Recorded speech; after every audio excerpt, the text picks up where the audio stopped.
Today, I'm talking to Ann Hance in Manhasset, New York, with Daniel Gale, Sotheby's International Realty of Long Island and the Hamptons. Both a resident of Manhasset since 1995 and buyer and renovator of 5 homes in recent years, she has a sincere passion for all things real estate. Ann has been a consistent member of Daniel Gale's Gold Circle of Excellence and is often quoted in the Wall Street Journal and New York Times as an expert on the Long Island real estate market. Her accolades include being recognized as the #1 producer in her office and being named now and over the past several years RealTrend's top real estate agents in America. After graduating Boston University with honors, Ann spent 15 years helping corporations manage their image with investors in the financial media. She counseled high-profile CEOs on the initial public offerings and mergers and acquisitions. She now brings this high level of confidentiality, client service, and focus to her clients on Long Island. We talk about the simplicity in success, what that is, and how to find it.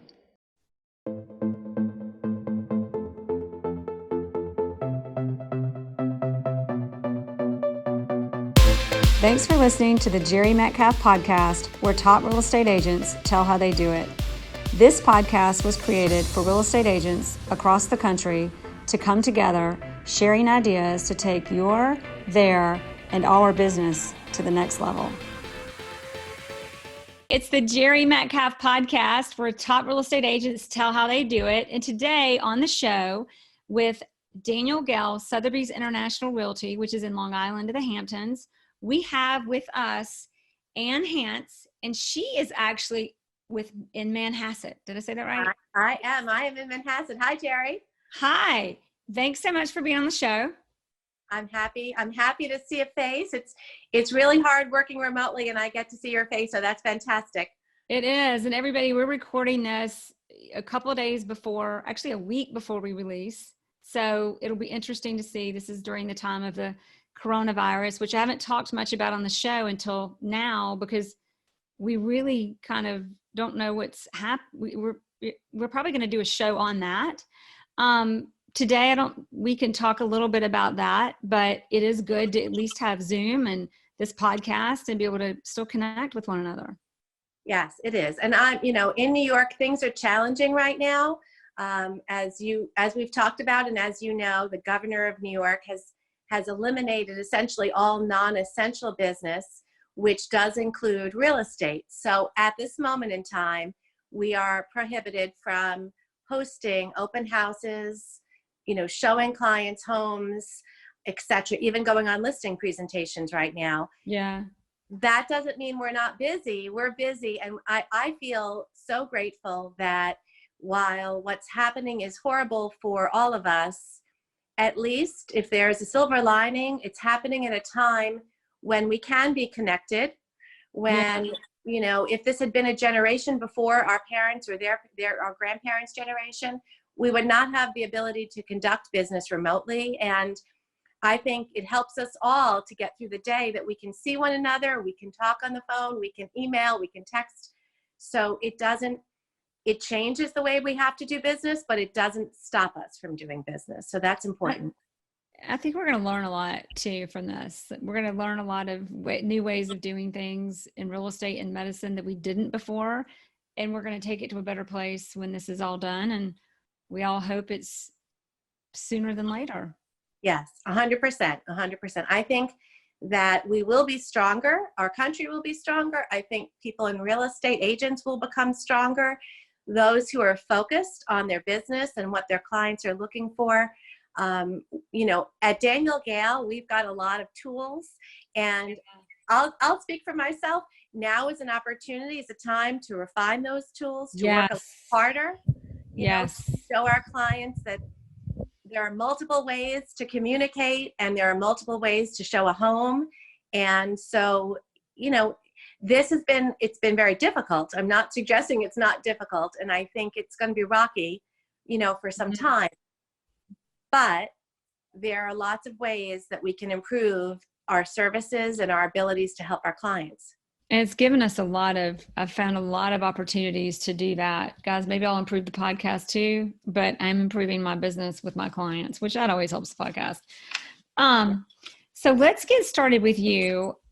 There's so much to learn, but I think the best way to start is tell us how in the world, sorry, y'all, I'm trying to fix my notes, so I'm a little distracted, but how in the world did you get into this business? What happened and why?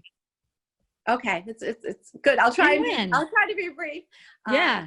In my former life, I worked for a small entrepreneurial public relations firm in Manhattan, and my clients were corporate clients, and they were all in effect going through some sort of change, whether it was a mergers and acquisition or an initial public offering or a crisis of some kind. And my job was to help them communicate through that change. And in so many ways, there's a parallel from that to real estate, because when you think about, we are facilitators, we're advisors to our clients.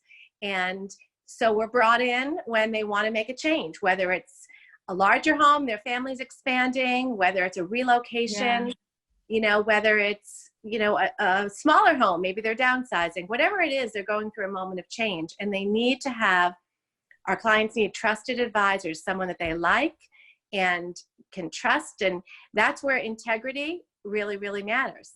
And so we have to do more as an industry than just think of ourselves as transactional agents, but rather advisors that help our client.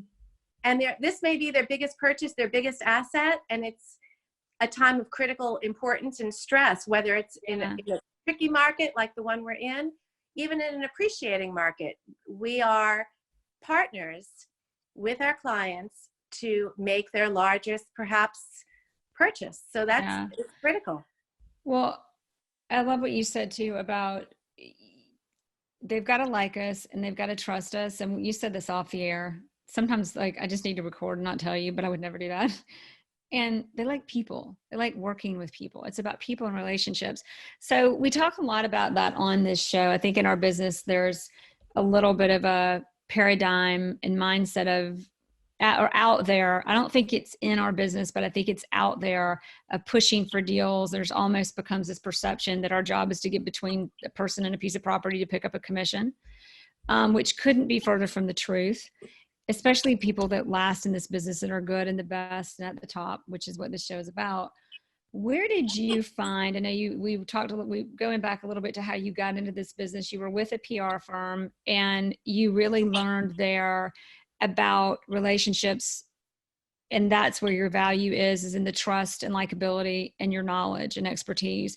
Did you have an aha moment in that you learned from that and it resonated to carry you into this business, or what really happened? Right. So obviously that's a big working in that capacity. And I always knew the CEO of Daniel Gale, my current CEO, on a personal level.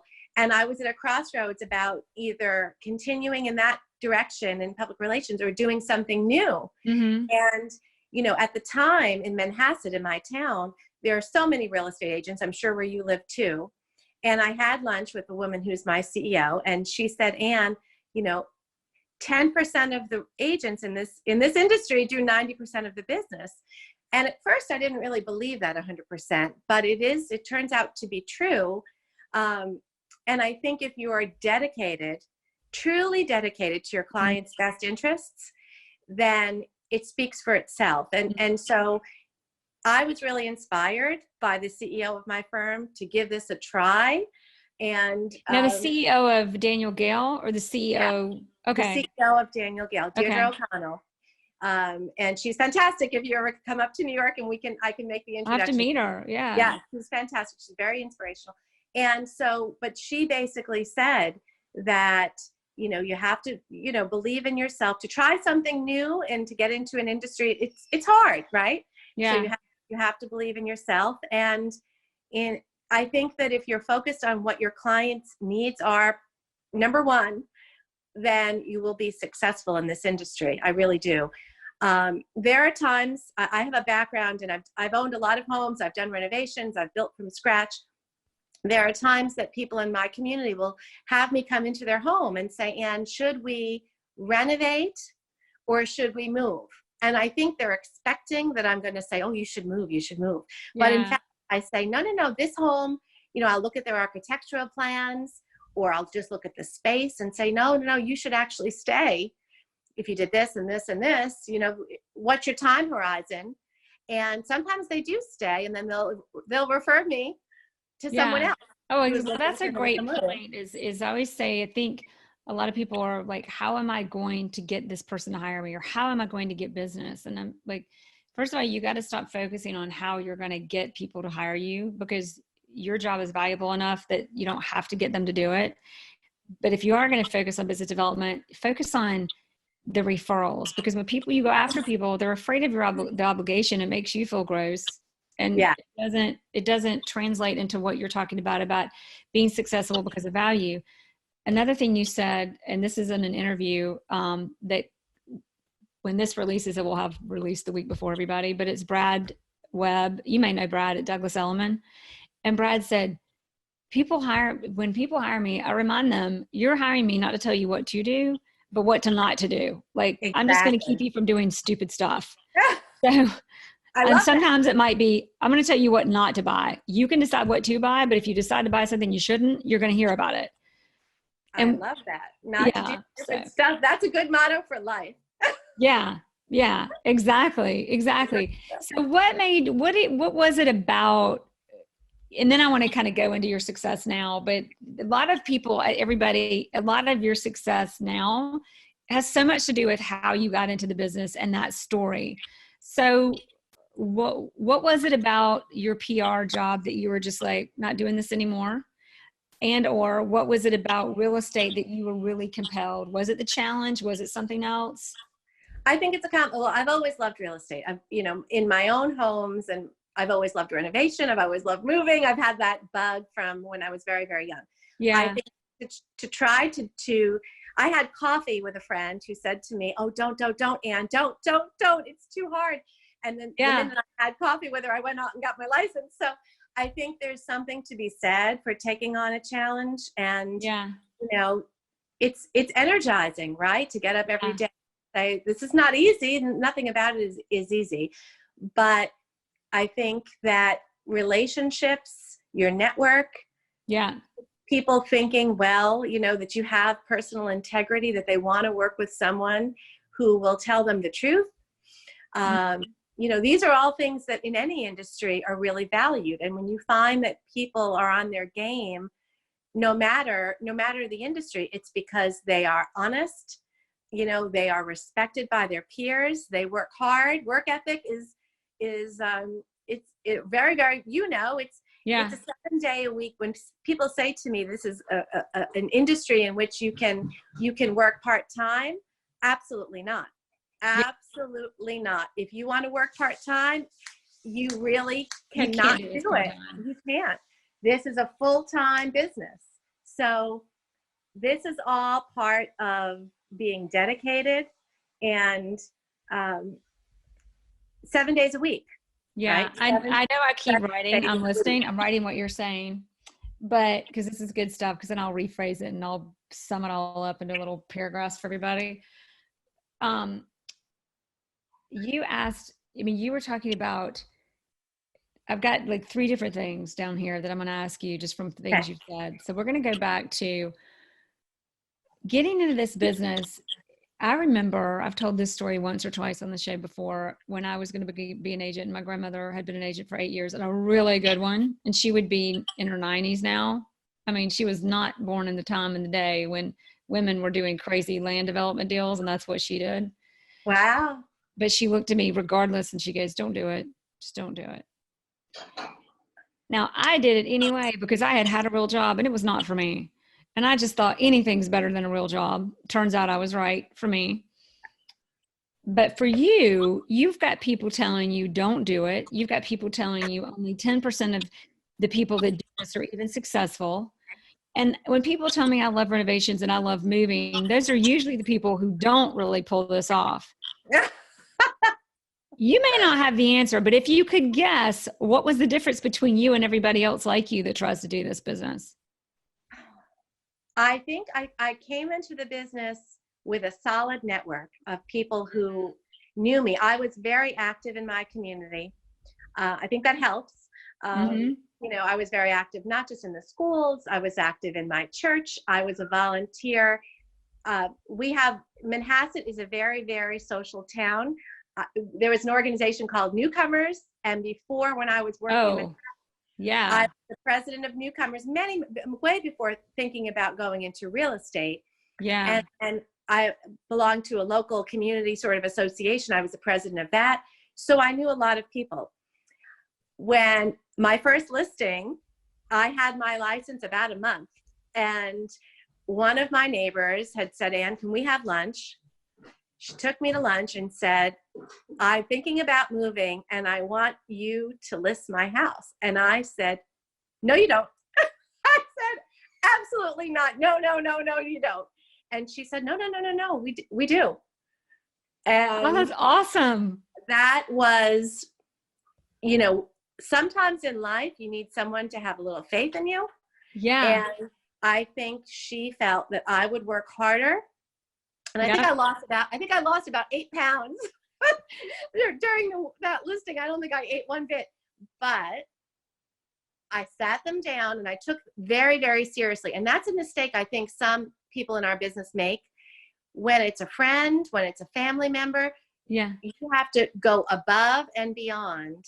Yeah. I sat them down in our conference room and my client had a price in their mind. I asked them where they wanted to list the house. Now, mind you, this is my first listing. I've got my license 1 month. And Wow. I said to them, no, in fact, you are off. You are off by $200,000. They were off. They were too low. And rarely does that happen where the seller wants to list $200,000 below. And you knew. And I knew in my heart. Sure enough, Wow. thank you, God. I do believe that God would. I had a guardian angel looking out for me. A little luck never hurts. But I put it on the market, and in one weekend, we had an offer substantially above the asking price. And success, as you know, Jerry, success breeds success. Yeah. So you have to work really hard, and I think it does, even in a difficult environment that we're currently in. The harder you work and the more you show people you care about their outcome, not your outcome, their outcome. That's what's most important. Okay. That's incredible. I'm going to sum this up, everybody, and then we're going to go to another question. But what you've just told us as I've asked you questions, first of all, you ended with my favorite quote by Horst Schultz.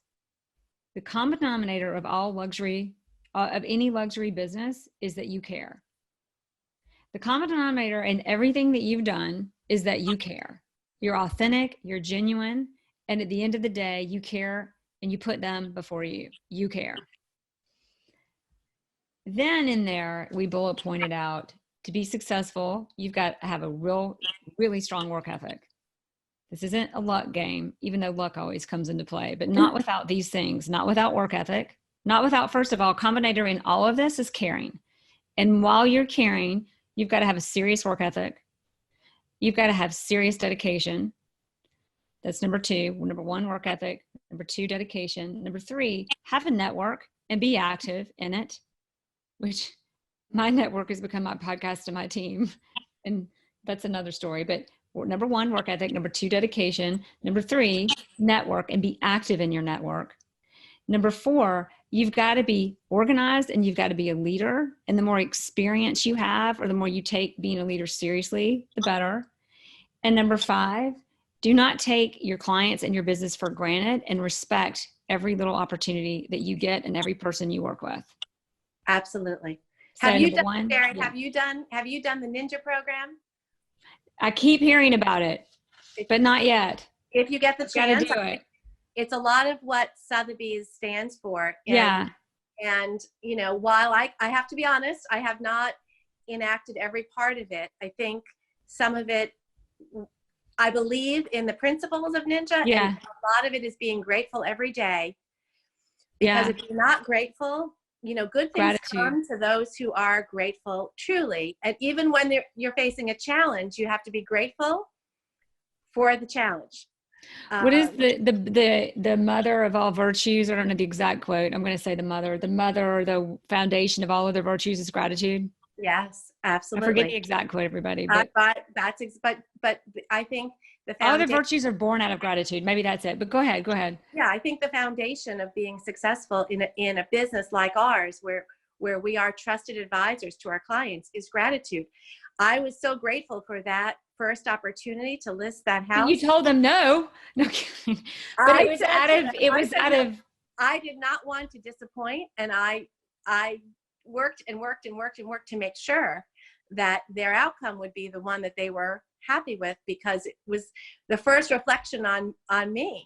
yeah, And so I think if you're not grateful, though, grateful for the opportunity to work in this business, even in this moment in time when it's so difficult and when our world is going through such difficult time, if you wake up with the right mindset, that how fortunate are we? How fortunate am I that I can talk to you from Atlanta right now and yeah. see you, and that these are the small gifts that we can't forget. And, if you carry that kind of optimism and if your gratitude is authentic, people want to be with people and work with people. I'm grateful every time someone refers me.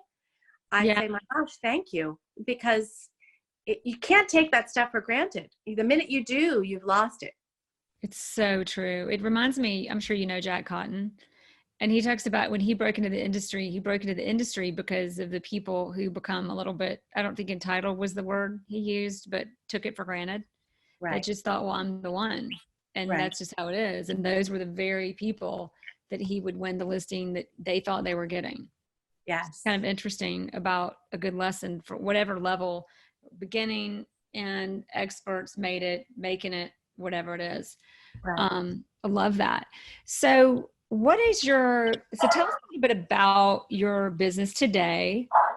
You're obviously very successful. Do you have a team? Do you not have a team? How do you run it? What kind of deals do you do? What do you like?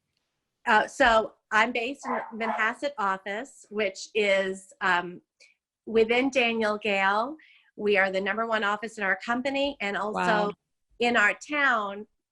The Daniel Gale Manhasset office has been #1 for over 20 years in a row.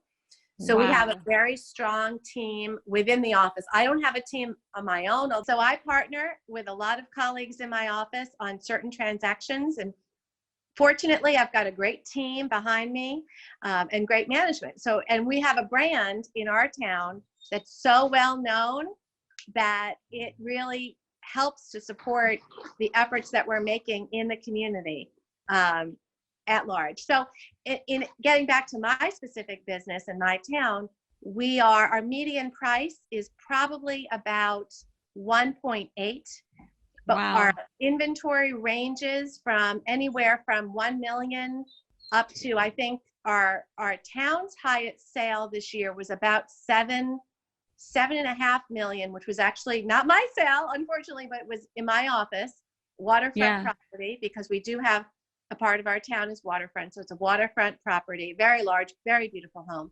That would be the highest sort of price point within our community. The sweet spot is probably around 1.5, 1.6. And we see a lot of people moving from Manhattan, coming out to Long Island. We're only about 20 miles outside of the city. So it's a great commute. We've got a very small community. We've got a waterfront community. Wow. So it's a great place. People have found it, and I found it to be a great place to raise a family. My business is very focused on both the buy and the sell. Most of my transactions are someone either moving up and making a purchase, selling their smaller home, or the converse, where they have had a big house, they're going to scale down. But people tend not to leave this town unless they retire and leave the state. But if they're going to stay in the area, and if their family's in the area, they'll likely stay within the town of Manhasset. Wow. It's a really strong knit community. Yes. You are.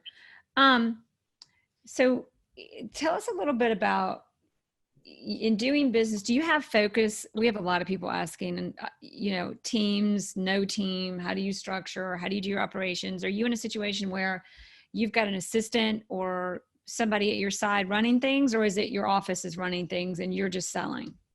My office is running things. Our company has not really had many teams, but our office has acted as a giant team, in effect, supporting each other. Yeah. I do think that we will be changing that in short order. I think that the national trend is towards teams. I know in Manhattan it's quite popular.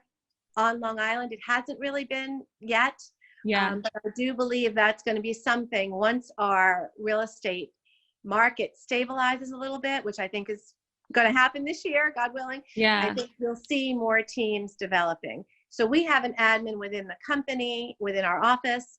We have marketing people within our office. And then we work very, very much like a team across the office. So you're in a situation where you've got a structure of a company. How about how many transactions do you, so to help everybody listening kind of get frame of reference, how many transactions do you do a year? I'm going to say probably 20 to 30 a year. It's a lot, especially for that price point. Last year I was fortunate to be number one in my office, but we have a solid group of agents who really do back each other up. So from that perspective, people will call me to go on opinions of value for their properties to help them on pricing. We do a lot of brainstorming. We have even in this environment where we can't work together, we're doing lots of conference calls and, a lot of teamwork across the agents. We've got a gold circle in Daniel Gale, and in my office alone, which is the highest level of, performance, I think there might be 20 agents who have hit, which is fantastic. And it really is. We have a strong team. Wow. That's incredible. And I think I'm going to just say it for you, and I'd love for you to elaborate on it. But when you are working with a company, work with who you want, work with who resonates with your values, work with those who you want to be like. Now you're already number one in your office, but you're uplifting them still, and they're uplifting you. What more can you add to us about, disagree with me or agree with me? But that's what I hear when I hear you talking about your office and my own experience in this business. I think who you work with speaks value, who you keep company, right? That's a lot about your reputation, and you don't get a second shot at your reputation. So tell me who your 5 closest friends are, and I will tell you your future. Exactly. I mean, that's a quote. It's not me claiming it. It's a quote, right? It's 100%. And so I think we are fortunate, Sotheby's is so well known. You and I are both fortunate that when we walk in the door, someone will say, whoever's on the other side of the dining room table will say, "Oh, you work for Sotheby's, very nice," because they know, right, that we are first, best in class. They know that before they even get to talk to us. And then hopefully, if we're doing our job right, we're reinforcing that the brand really is the people behind it. Well, the key is reinforcing, because talk is talk, but it's all about reinforcing and what goes on behind it. So tell us, I'm going to give you a heads up. I'd love to ask you, kind of just let this run in the back of your head because I didn't warn you before the interview, everybody. But I'm going to ask you, what is the biggest lesson or biggest almost tragic story that really taught you something in this business? You don't have to answer it. I'm just going to give you a heads up, because before you answer that, I'd really like to also ask you, what has been your biggest, and this may be a combination answer, but what is your biggest aha? You came into this business, you were warned, you knew, you did have some experience, you made it to being a top agent despite all odds. Through all of that, what was your biggest, oh, I get it now, or aha about how this business works? Well, listen, I think I don't have one specific story. I wish I had one moment. I've had several, and the common theme is, if you're doing the right thing, even if it doesn't work out in your favor at a particular moment in time, listen, we all suffer disappointments, right? There are people who say they're going to do something and they don't, and that's disappointing. It's hurtful when you're going through it. But you have to take a step back and realize that most people are trying to do their best in life. They really are. And if you believe that even when you have a short-term disappointment, that if you conduct yourself, and this sounds very cliche, I know, True. but Yeah. if you conduct yourself with respect and integrity and not react. I think we're all very quick, and I can speak as a New Yorker, right? We react constantly. If you don't react and you take it in and you recognize that the person probably didn't mean, right, to do you harm, at some point it will come around. And it may not be immediately from that. Let's say you lost a transaction or someone didn't treat you with a degree of respect.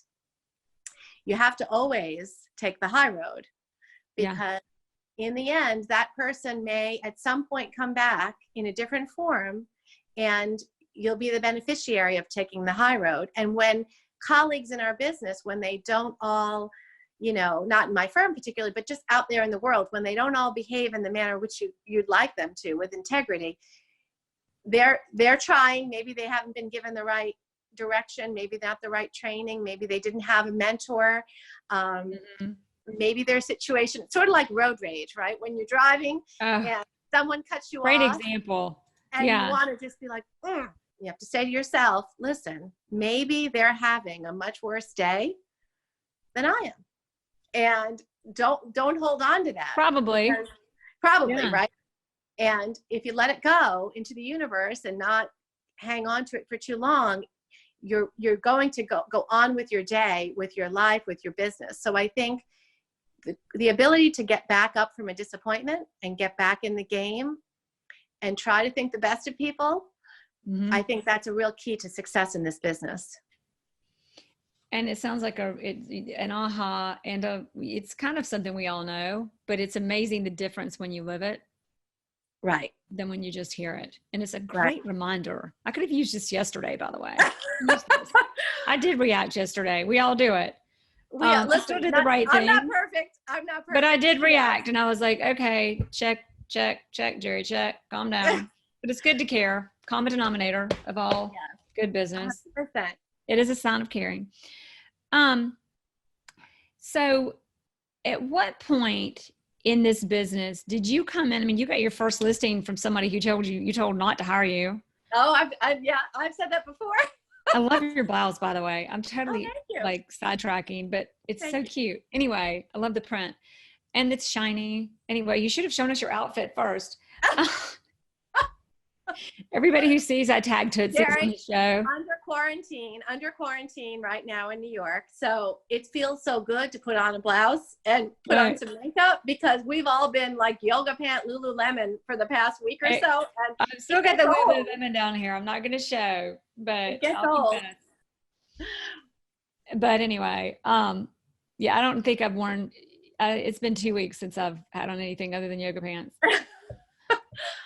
But back to where we were on, oh my gosh, sorry guys, I totally lost track, and I'm not editing this out. About not telling someone not to hire me. Yeah. So So you, but at what point did it just take off from the beginning? Or we all have, it's not easy for anybody, even if it does take off, that presents its own challenges. But at what point did it take off for you? Was that it? Or did it happen down the road? I was very fortunate that my first year I did very well. And we have these awards called Rookie of the Year, and I was the Rookie of the Year that year for the company. And I think you have to stay focused. You know, it doesn't mean every quarter, every month is going to be fantastic. There are times that are not fantastic. Yeah. Right? And I think if you constantly are working, and your work it's not in your face. It's not, I'm not writing letters to people I don't know. I've never gone after something that I didn't know someone. Yeah. That's not my thing. Mm-hmm. Fortunately, all of my business has come to me from either people I knew or the referrals from people I knew, people I've done business with in the past. So I've had that, good fortune, but I think you have to keep always working. And if you have a slow moment, which we might be having now, then go get some more education. get, Yeah. I got my broker's license during a slow period, 2 Januaries ago, Yeah. go for some education, volunteer somewhere that brings something to you, but stay active and Yeah. keep in Stay touch active. right now. Right. Stay active. And the time that we're in right now, where I can't, as a, New York real estate agent, go out and show a home. That doesn't mean I'm out of touch with people. So, you have to use the time that's pausing in our world to get on the phone, actually pick up the phone and call people. People appreciate hearing your voice, not just throw a text because it's faster, it's efficient. And yeah, sometimes it's right to throw a text, but pick up the phone and say, how are you? How is your family? What is going on in your life? Make it about them. It's not about talking about real estate. Yeah. So everybody, I'm going to sum that up again for those of you listening in your cars, and I doubt many of you take notes, but I'd love to hear about it if you do. So basically you just said it's about in being so successful so early, because my other question is going to be, what are the challenges that presents? Because I didn't have that problem. But I think about the challenges it could have presented if I'd been successful too quickly. And I mean, I started when I was 27 or 6 or something. But you talk about integrity, and in that integrity, maintain your integrity. Don't ever react. Maintain that integrity. Be proactive. Number 2, have knowledge, and in that knowledge, continue to learn. And number 3, it's about relationships, and in those relationships, continue to make the calls, stay engaged, and continue to network. And network in a way that you're serving and you're doing things that are valuable to you. Integrity, knowledge, and relationships. In becoming so successful so quickly, because as you're really focused and you've got those things we talked about earlier, the work ethic, the taking it seriously, the respect. But what challenges did that present you in taking off in your business so quickly? How did you handle it? There had to be these moments where you're like, whoa, I've never done that. It's not like this is rocket science. No. I would say it's more challenging from the perspective of running a family than it is from the perspective of my business. Because if it was only me and I never had to worry about missing my kids' games or missing, family events, or, not being able to, if someone says, do you want to go, in a month out, do you want to attend this event, or can we meet for dinner, or can we go into the city and see a play? And I say, I really can't commit to any of that. I've never gone on a family vacation where I didn't work. Yeah. So I've never taken a day other than Christmas Day or, major holidays where I wasn't responding to my clients. Yes. I was in a boat, sailboat rather, in Greece. And my husband knew to buy me a device so that I would have internet connection. Yeah. And on a 130-foot sailboat in Greece, negotiating a house purchase, I was reachable every single day. So I think if it was a challenge ever, it was trying to make sure that I didn't completely alienate my kids. Yeah, that's a great point, though. Yeah. You're clearly and I think in doing this interview for, I think it's been 3 years and 160 whatever interviews, the really successful agents, which is pretty much everybody that we've released on the show, are the agents who do that. They are available. And there's this flip side to, I think that's part of the 90% of the people doing 10% of the business is that level of commitment and dedication. There also comes into that a mindset game. How do you clearly gratitude and caring, those are your 2 common denominators.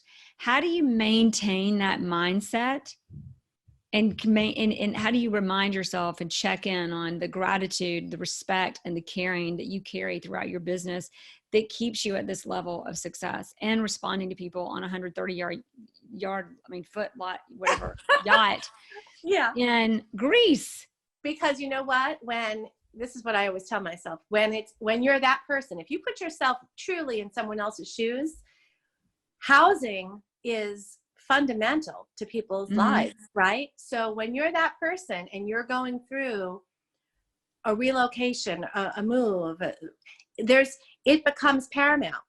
And so you really need to be there for them when they need you. And when they need you may not be convenient, right? I remember a time years ago when my kids were little and we were out in Colorado and we were about to get on a mountain bike trail, and my phone, which was in my vest so I could make sure I could feel it at all times, rang, and it was someone looking for a rental house. It was hardly a critical real estate transaction, except he was a doctor, he was relocating to our area, and he needed a place to live. And my husband looked at me like, "Oh, Ann, can't you take that call later? We're on the trail about to go mountain biking." And I said, "No, you guys go ahead and come back and get me." Well, as you would imagine the story, I rented him a house, and then I sold him a couple of years later his first house. And then about 3 or 4 years after that, I sold him his big house. And so if I didn't take that call, which was clearly an inconvenient call, and you say, "Oh, what's a rental?" But you just don't know. You know, people will remember that you were there for them, even if it wasn't easy. And I think it's okay to say I'm on vacation, but of course I want to help you. People will remember. Yes. People will remember that you were there for them when it was not easy to be. That clip, or what you just said, I called it a clip. I'm thinking that's a great clip, but that for everybody, it's to all of you who wonder the difference between, or wonder, am I crazy to be so obsessed with my phone? Not encouraging you to be obsessed with your phone. I have the issue too, but there's some value. Or do we show it to the spouses so they can understand the value? Of course, mine may understand it too well, which is great. I love that. But I think that's such a great testament to that is what we make the bucks for, or part of it. Being available, caring, integrity, empathy, all of it. I'm going to have to make a list now. I'm going to have to make a new one. But it's great insight. This is not rocket science, but there are some basic core concepts and mindsets and empathy and principles that if you just keep them in place and you really want to do this, that's just part of what it is. 100%. 100%. So one more question, and then we're going to do the final 3. I say one more question. Sometimes your answer leads to like 5 more, but in being an agent who you really are serving people and all of those things I said about empathy and caring and knowing your stuff and continuing to learn. But it's not like you're trying to be the CEO of some big team. You're just serving your clients. Right. And in doing that, it sounds like your clients really come to you. Does that sum it up? Okay. Because I say all of that to ask you the question. Do you have, or even work with a CRM? No, we're introducing a new one at Daniel Gale called Close. Yeah. I think all the Sotheby's agents are. Yeah. Yeah, I might give it a try. It's on my list of things to do, but I have to be honest with you. If, everyone knows, your strength, your weakness. My weakness is I can't stand process. Anything that slows me down, that I have to sit and do data entry or anything remotely like that, to me it's the least interesting part of this business. So that's an area where I've been weak. If I've been weak, that's where I've been weak. And if I have a goal, it's to overcome that weakness. But it's not one that comes supernatural to me. So I'm going to struggle with it. A lot of it it's been very grassroots kind of growth of business, and, trying to keep up here, the people who matter and the people who are constant, repeat clients. And the CRM stuff, it's important, and I understand the value of it. It's just not been my strength. So, and I think your activities, like, let's just ask one more and then final 3. But what is a typical day, or is there a typical day? Are there things, this is specifically, excuse me, everybody, this is specifically what I do with my mornings, my middays, and this is specifically how I end my day every day. Do you have what does it look like? I wish I could say, I think one of the things about this business, I don't know you, Jared, about you, but for me, I like the fact that there is no typical day. I'll tell you, Yeah. the only commonality is that I'm on my phone, you know, usually by 6 a.m. and I try to shut it down by 11:30. Okay. And We're going to keep going. so the commonality is always having my phone next to me. But beyond that, I think I don't have certain times for certain activities. I try to work out every day, but that doesn't always happen. But I think it's constant. Who are you on the phone with at 6 a.m.? Well, no, that might be just checking up. But that's checking email, seeing what you missed last night. Yeah, it's midnight. whatever happened while I was sleeping. But I will say this much, I think something that everyone should have is a core team. And your core team is not necessarily people in your office. It's, do you have an excellent relationship with one or two or three of the best real estate attorneys in your town? Do you have an excellent relationship with a photographer? Do you have an excellent relationship with a video? When we all know video is critical. Do you have an excellent relationship with a videographer who you can call at a moment's notice? How well do you know the home inspectors? If you text a home inspector at 11 p.m., which I do, will he or she get back to you right away? Having that team that you can assemble during those, late night or early morning hours, I think is really, really important. Do you have a mortgage banker who on a Saturday at 6 p.m. will take your call? That's a team that I think, in addition to your office team, but that's the team I think you need to have and to have that relationship with, because, in the off hours, that's when you need to get it done. That's a great point. It's a great reminder too, because when you say those things, I think of all of my people and how many times they've saved me and my clients. Like, right. Priceless, right? Priceless. So one more question, y'all, and then the final three, because you said something, and I should ask this question more often. So there's not some people time block and they're like, this is what I do with my mornings. This is what I do. That's not you. I'm jealous of those. I'm jealous of those people. It's because you're so successful and I'm like, this girl really has it together, but structure is not your thing. No. Which is awesome. It makes me feel better. It's not mine either. What, and your strength, your weakness is your strength. And now I'm forgetting my question, but I remembered it again because that's why I'm always writing. Some people time block. You were saying some people time block. No, I know my question. I've already remembered it. Okay. I'm just too chatty. I'm even chattier than usual today, explaining myself or whatever, maybe too much like quarantining. But habits, what would you say are, if you could say, these are my 3 core habits for my success, or one habit, whatever, what are your biggest, strongest habits? So, there are only a couple of habits that I have that I use on a regular basis. And one is every day, try and tell myself one thing that I am grateful for. That is, having that, I think, is very grounding, especially when you're going through a really difficult time. And then I also tend to, when I'm in the middle of a tough negotiation or dealing with a tough client or just anything that presents itself a challenge, to write down, because I'm a very visual person, write down what's the objective, what's the goal. Because I think sometimes we all get so lost in the process or the minutia that we lose sight of the goal. And when things don't seem to be moving forward in the direction that we want, write down what is the goal. If the buyer doesn't get the house, what's the goal? The goal is to maintain the relationship with buyer and find them another house if they get outbid. If a negotiation falls apart, if a listing doesn't go your way, I've sat down with people, and when they've asked me to list their property and I've declined, and I've said, you know what, we don't have the same objective. I want to partner with you, but I want to know that we've got the same objective. So I think anything that one can do to maintain a sense of purpose and goal in a situation, is most important. I've sold sellers, I think you need to try to list the home yourself and try to sell it yourself and come back to me. Let me know how that goes. That's okay. So I have a question. See, we keep asking questions, but you keep giving great answers that call for And I keep making excuses for myself today.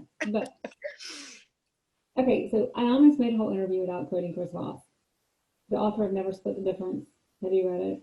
No, I have to. It's best book ever. It's on negotiating, but it's on just life in general. But it's about an FBI negotiator, and I've started many negotiating books, and I can't get through them.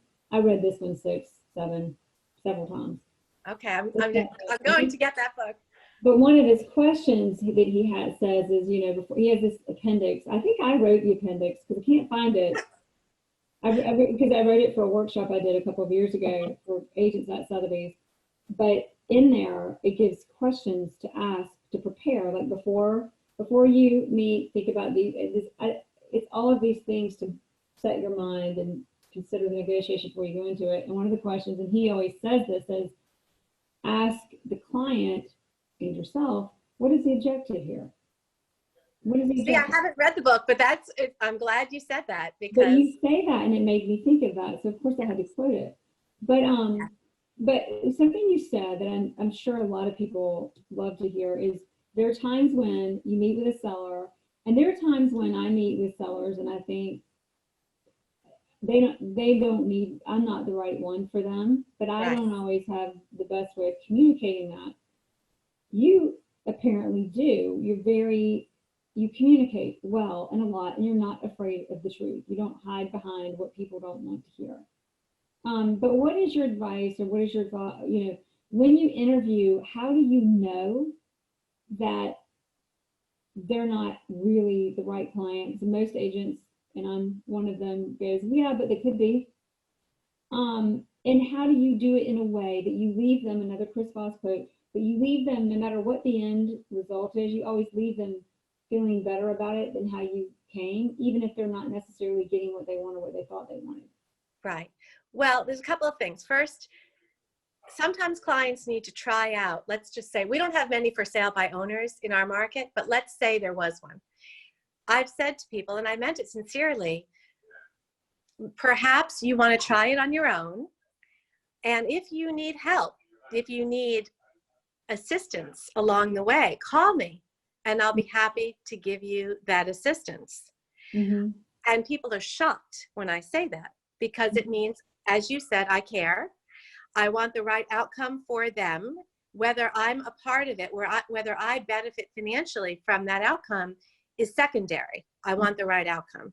Mm-hmm. And when I've sat with clients or with neighbors and people in my community, and they've asked me, should we renovate or should we move? And I tell them, you should renovate.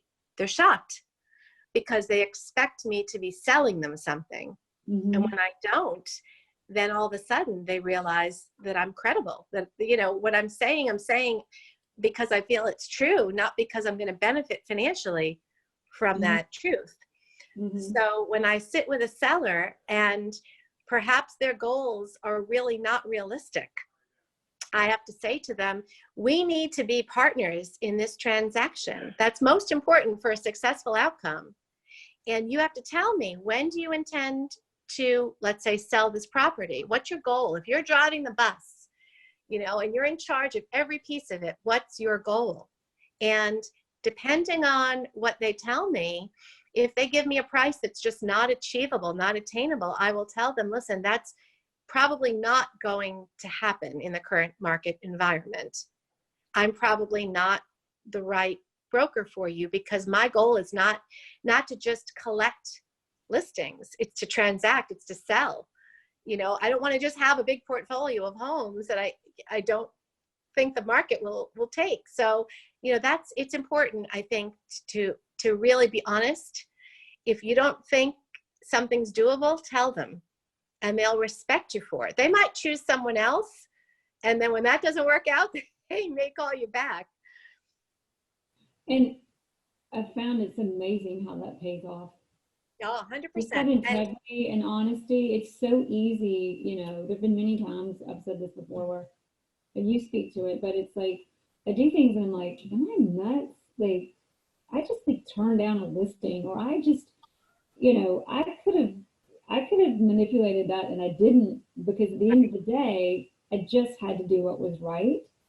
And Right. then years go by and all of a sudden people remember and you're like, oh my God, like I was just doing, but they remember and it's Right. paying off now. And Mhm. and you just keep doing more of the right thing. But because it becomes a habit as well, which there's a habit for you, just do the Yeah. right thing. Um, but anyway, but I love that story. I love to hear it from someone who has been so successful, even as, just top agent in your market, top agent in a market that's not easy to break into, and the best of the best in your market, in the office of your market. That's 100 years old, by the way, everybody. Daniel Gale is a brokerage that originally started 1922. Okay, now we're going to do the final three. Number one, and I love it because I never warn people about the final three. But if you listen to the show enough, you'd know. But our listeners know the final three. Number one, what do you think has been your most powerful tool in making you successful? And it could be something as generic, I'm not generic's the wrong word, but something as broad as integrity. Something that you do consistently. Like I have a networking lunch and a way of networking with people over and over to stay in front of people. Or it could be a CRM, which is obviously not for you. Some piece of technology. I mean, that's how broad this question is. Okay. For me, it's very personal. It's communication. And, it's something that is very natural and authentic to me. When I get to know someone on any level, it's hard for them to shake me. So, it's, I think people appreciated being thought about, especially in the world where we're all racing to our next thing, and one of the benefits, if there's a silver lining in being quarantined, is the amount of people that are reaching out to each other right now in this environment, because I think we're all programmed to be productive, to go around and to check off things off a list. And I think when you check back in on your past clients and your friends, and it's just because you care about them. And when, I introduced two buyers who were new to town to one another. They're both super, super active runners. They are marathon runners. And one of them was actually just down in Atlanta for the Olympic pre-trials, I believe, in February. And she was interviewed. They were interviewed by Runners Magazine. She's in the top 75 fastest runners in the United States.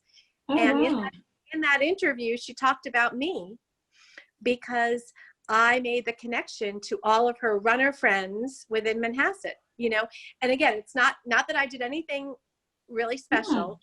I just connected people that had a common interest, and they won't forget that. So, it's the small things, really, and I know it's a cliche, but if you really care about people and you get to know them, it's the small connections you make, and the more you stay in touch with them, which, now we've got plenty of time. That's what we all should be doing. Exactly. Next question, book. What is one book that you would recommend we read that's most impacted you? Well, I'm in the midst of a book called The Go-Giver. That comes up a lot on this show. What's it? Say it again? The Go-Giver. That comes up a lot. Oh, does it? Yeah, so what's your big takeaway? I think, listen, I'm only about a third of the way through, but I think it comes back to gratitude, and it comes back to doing what you said, doing the right thing, and what you're putting out into the universe, whether you're religious or not, the way you treat people, and the way, even in challenging times, the way you treat people is the most important thing. Now, I haven't finished the book yet, so I'll get back to you, Jerry, when I'm done. But I would say it's not a long one. It's an easy read. You can get it done quickly during the quarantine for sure. Wow. Well, I don't know if you know Friley Saucier. She's an agent who's a big networker in the Sotheby's network, and she's in Naples, Florida. That's her book. I mean, she's all about, like, when you finish it, you should connect with her because I'm going to. She loves that book, and I've read it. I do love it. The biggest lesson in that for me was to give, you also have to receive. Don't forget that. I mean, for whatever that's worth. A great book. Last question. If there is one thing that you would hope we remember from this interview, because it was only going to be one thing, what would you tell us to make sure that is?